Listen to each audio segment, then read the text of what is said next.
Welcome back. It's the 5th, a Monday.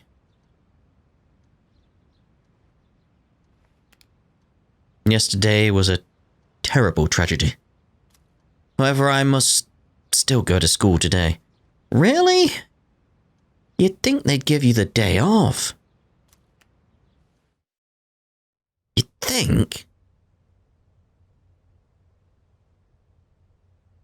No words can express the sense of loss we feel as a result of this terrible tragedy. He had a lifetime of opportunity ahead of him. As educators, we are to blame for ignoring his silent calls for help. We tragically lost him to senseless violence before we had a chance to help him realize his true potential. Forgive us. Forgive us for our negligence. The principal continues with his eulogy.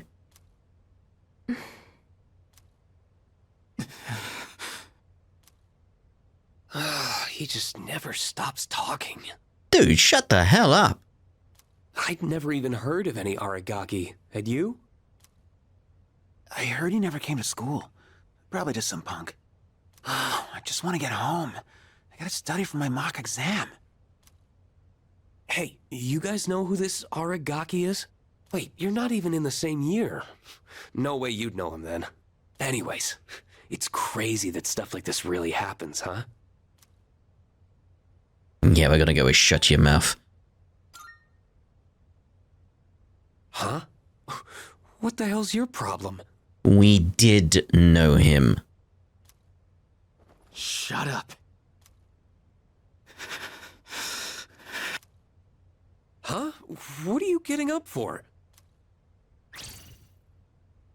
I said shut the hell up! Iori, sit down. Damn it! Just ignore them, Junpei. I feel like it would have been better if Yukari was like, it's okay, Junpei. That would have felt better there. Like, considering the situation, it would have been like, no, I know how you're feeling. It's okay. Hey, have you seen Sanada-senpai today? No. He was absent this morning. I wonder if he'll show up at all. I hope he's okay. He's probably not.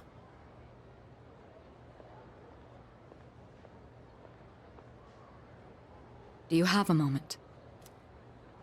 Oh, sure. When you get back today, let's meet in the lounge. I think you all know the reason. Right. I don't expect you to have your thoughts in order. I'm not even sure what to do myself. All right? I'll see you then.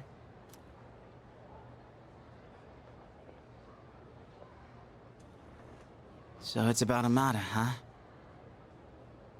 Yeah, I don't know how he's gonna be feeling at all. Well, this'll be a fun meeting. Yeah.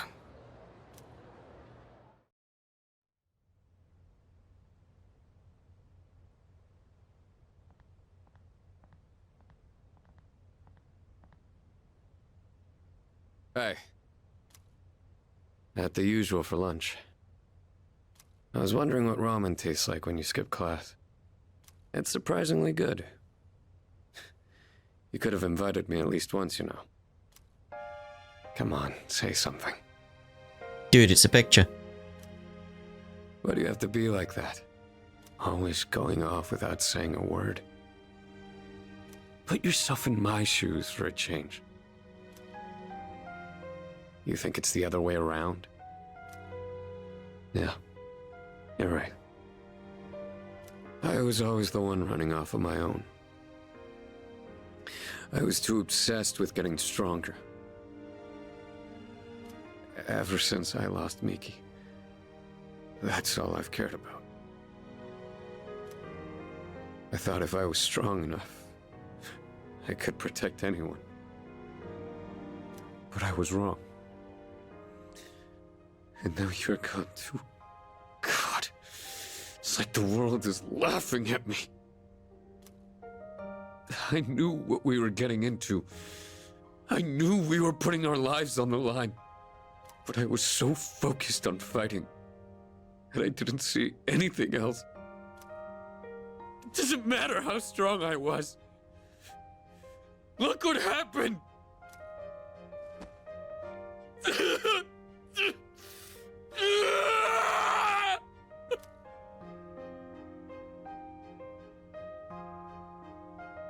I know, Shinji. Like, for me, that is the moment where the voice acting needed to deliver, and you could feel it welling up before the scream. You could feel just little bits of tears here and there forming. It's like, yep, nicely done, nicely done. Crying won't change anything, right? I mean, it will make you feel better. That's its role, that's its job. It was even mentioned in this game that that's a factor. I don't need you to tell me that. In the end, I can't run away from who I am. I've had enough of this.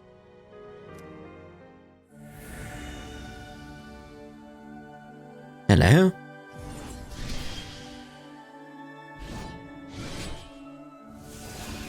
So what do we got going on here? I've only now properly noticed the little guy sitting in the middle there. The resolution in Sonata's heart has awakened a new persona.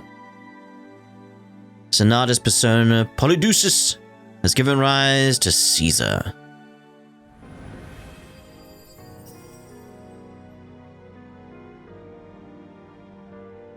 Ah, new theurgy. Electric onslaught, severe electrical damage to one foe, ignoring resistances, high chance of shock. Rest easy, Shinji. You just watch from there with Miki. I've still got a job to do. Isn't that right?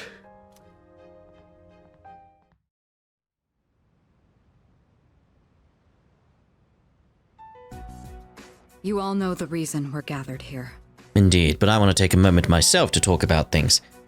Now, I've very much been like looking at this game from another aspect of like, would it actually be interesting to have the female route, the female main character from Persona 3 Portable as a factor in this game, a choice you could make at the beginning of the game and have different things play out throughout the story? Once the linked episodes came up, I was like, well, there's not really a need, really, that you're not losing that much from the female route because the social links that were on the female route are now represented by the linked episodes here in Reload. So it's like, no, I don't necessarily see a need, but the point we're at now, I very much would say, yeah, we kind of do need the female route. That would actually be really good to have, because if you didn't know, on the female route, you can save Shinji. So it would be interesting to see what comes of that in Reload, to see the outcomes of him surviving, what impact that has on everything. And that would be the way to do it. The fact we've not got that feels very disappointing. Very disappointing, to be honest. It's like, because that would have been a choice for someone who knows to make, and it would have been a hard choice, especially for me. Like, imagine me coming into this, being able to choose whether or not Shinji dies, because I would know, and that would be a very, very, very, very hard choice to make. Like, which story do I want to see? But from a new player's perspective, you don't know that's coming. So choosing your character at the start of the game could have that impact on the story. That could be the choice made right there and you don't realize it. And that would have been interesting in itself. There's so many ways they could take a female route in this. And it's a shame we don't have it. It's a shame we don't have it at this point. Anyway. We need to discuss how to deal with Amada. I've already consulted the chairman. Agus, bring him here. Understood.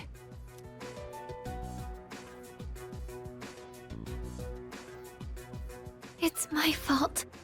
I knew it was strange when Aragaki-senpai told me he'd be late, but I didn't say anything. I've got more thoughts about that floating around in my head. Because a big factor of Persona 3 is the idea of how you deal with death. What approach you have with that.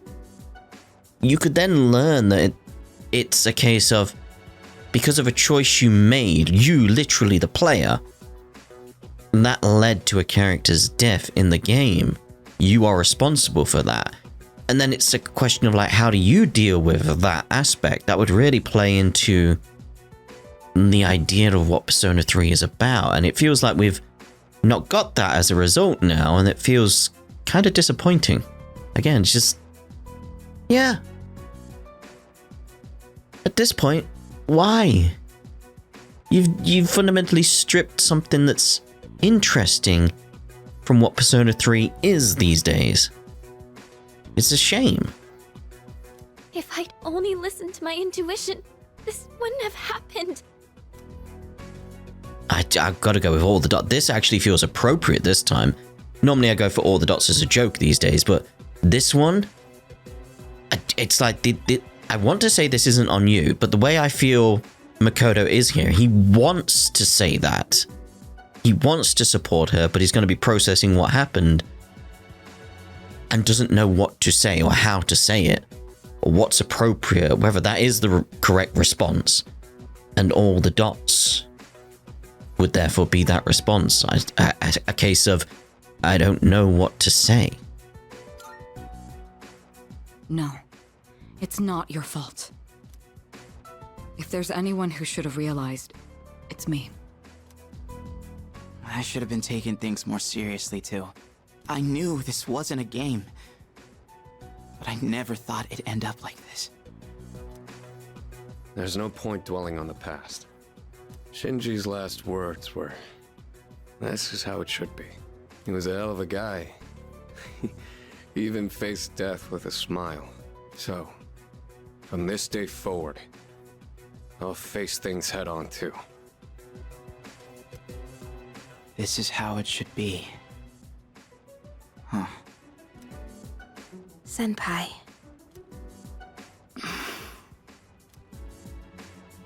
Reporting in. Amada-san is not in his room. He's not? Evidence indicates that his window has been pried open. Amada-kun! Oh, wait, Fuka, where are you going? Do you even know where to look? I think how differently these scenes could play out if it was a case of Shinji hadn't died. What they could do in Reload with that aspect, how it would change the story and their perspective of things going forward.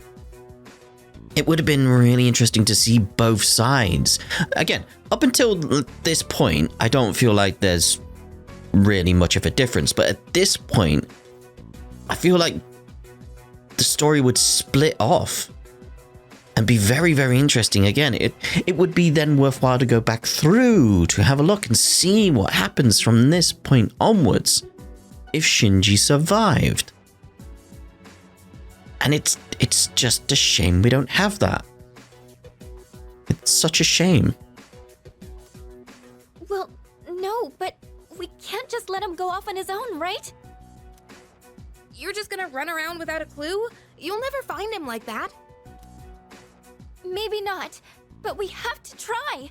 Amada-kun has nowhere else to go. I know exactly how that feels. I think everyone here does. Let's go look for him. But where do we even look? Dunno, but let's try. The first place I'd go is where Shinji died.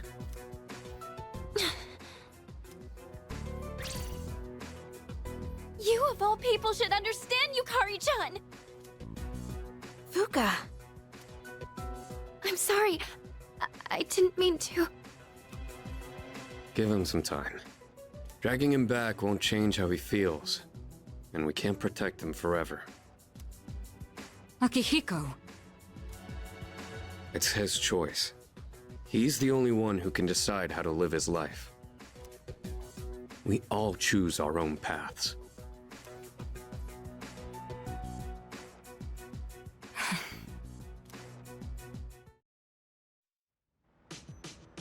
Oh, there's so many different thoughts about like what they could have done here. And what the story could have been. I'm just thinking about the possibilities of like... So say Shinjiro didn't die on the female route. That opens up possibilities for this group not being ready for the prospect of what they're going up against. This idea of they're not ready for death in their group. They've all had like deaths in some way in their lives already. But they would not be ready for it in the group. They would be fundamentally different. They'd probably be more carefree about things going forward, which could make certain situations more dangerous because they're not ready. They're not hardened by what happened. They don't have that extra wariness of Strega and where they could be and what they could do.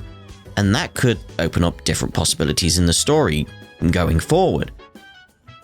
That's why that could have been really, really interesting, is just seeing what that does to the story, what that does to the group, what that does to the people, and how they feel. Ken's story would shift differently as well. It, again, would be just interesting to see this divergence in the story from this point onwards, with the possibility of saving Shinji. And that could be brought about by the female route, because again, that's possible on the female route in Persona 3 Portable. It kind of speaks to what I like about Portable as well, that aspect of the male and female routes are two sides of the same coin. They're dealing with the same situations, but how you go about things is very different. In Portable, the male route, it's obviously carried across from like FES and the original Persona 3, and the idea is the main character is the male main character is kind of depressed and dealing with that by being very sort of standoffish, emotionless in some regards. It's all about how they're dealing with this certain aspect, you know, with what happened with his parents and stuff like that, how he's dealing with that. Whereas the female route, they took a different approach, still dealing with the same stuff, but she was more carefree and was like, you know what, I'm just going to enjoy my time. She had this sense of humor to her that was very, very different, and that's something I really, really liked about that character. Now, what I thought they were doing up to this point was sort of almost merging the two in Reload, because the sense of humor I felt was in the female route in Portable. I've been feeling that it's here in Reload with Makoto. Like, some of the choices we've had are very humorous, which in my head don't match the Makoto we had before. It just doesn't. Like, the one instance that I remember very well was asking Takaya why he was not wearing his shirt. Why was he shirtless? It's like, of course, gonna go with the funny option, of course. That's something the female main character would ask. That's something her character would ask. So it felt like they were merging the ideas in some way. It was like, oh, interesting. I wonder what's going to happen when we get to Shinji.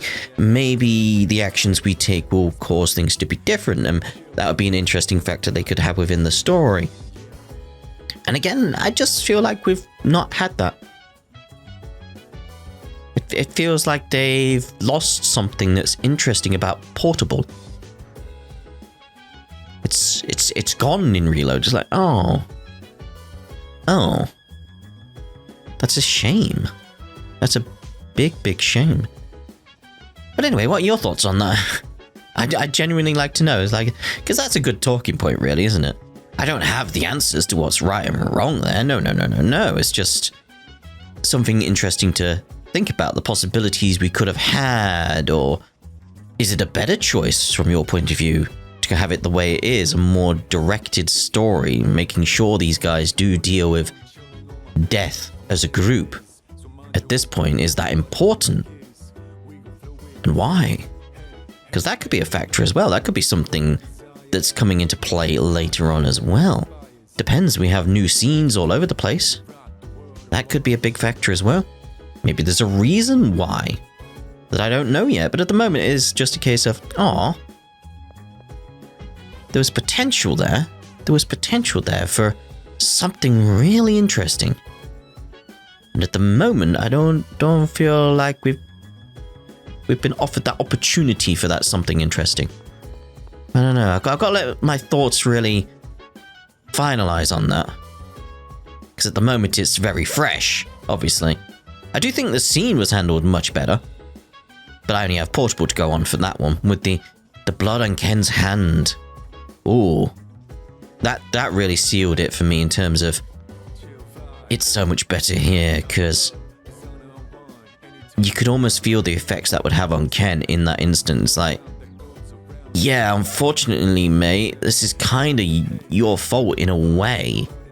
I wouldn't say he's to blame, but part of the reason Shinji was there is because of Ken.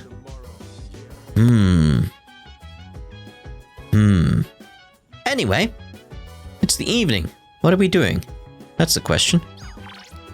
You know?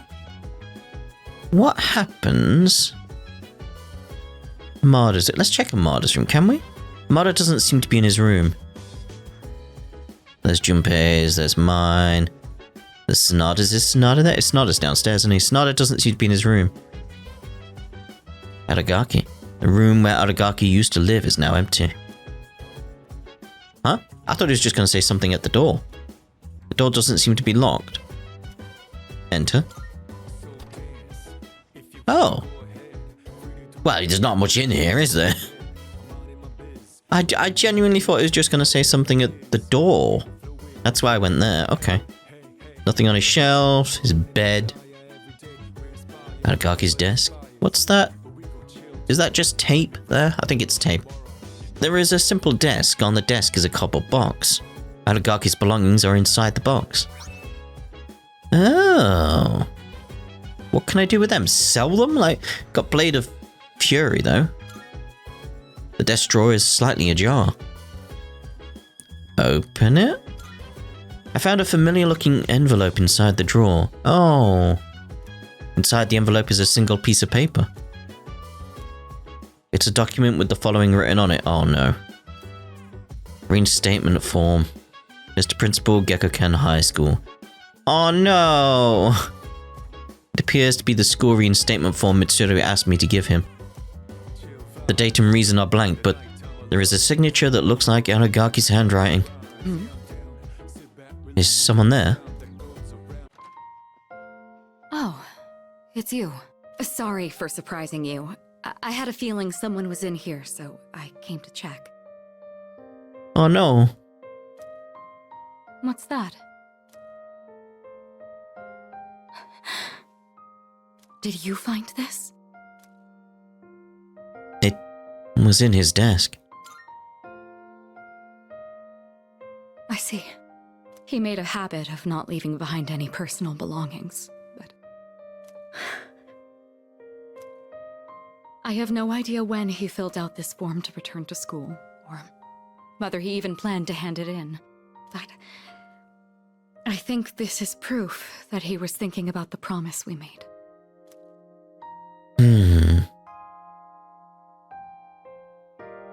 I'm gonna go with the top one. Out of the three there, I'm sure it was. Yes. He was so against it, and yet he still left this for us. I should show Akihiko. Or... actually, maybe I shouldn't. He probably wouldn't approve. I don't know. Like, I genuinely don't know. Like, what should we do here? Ooh. Let's just keep this between us for now. Sounds like a pain. Good idea.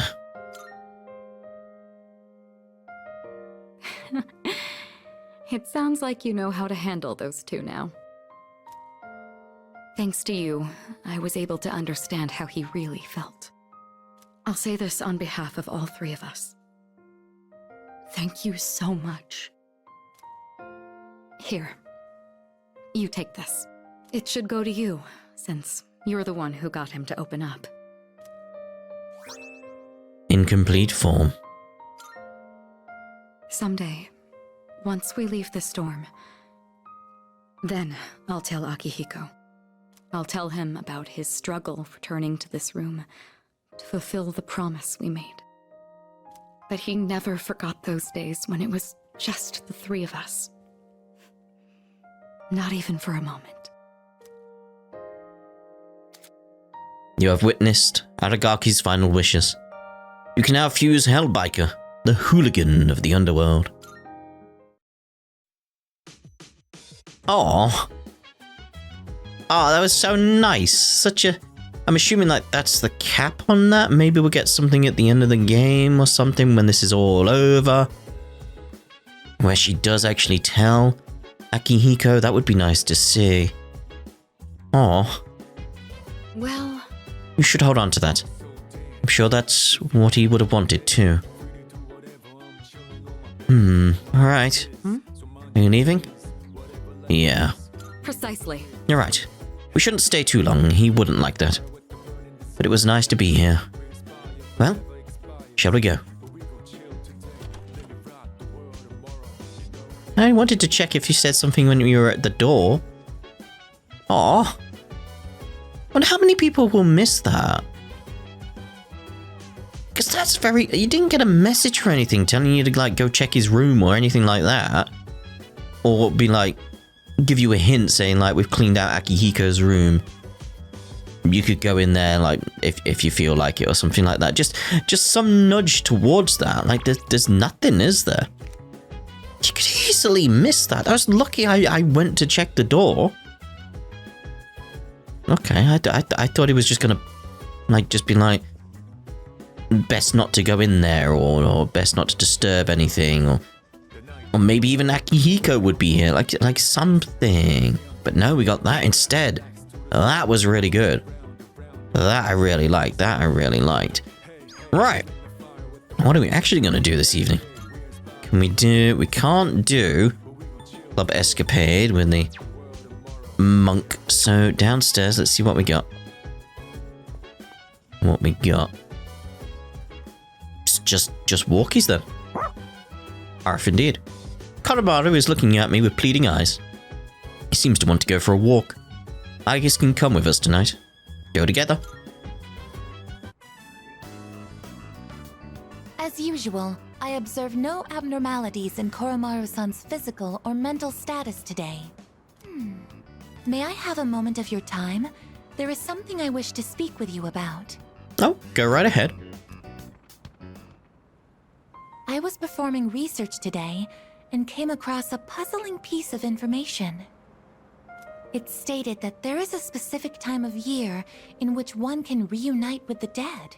It appears as though spirits return to the living realm during this time. What exactly does this mean?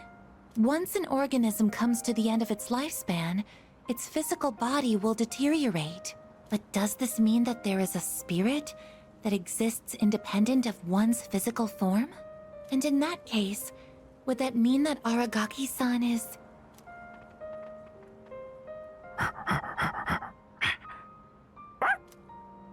Welcome back, Koromaru-san. What are you holding? Luck incense. It appears as though he wishes us to have it. Why don't we gratefully accept? Why don't we? Now, let's return to the dorm, shall we?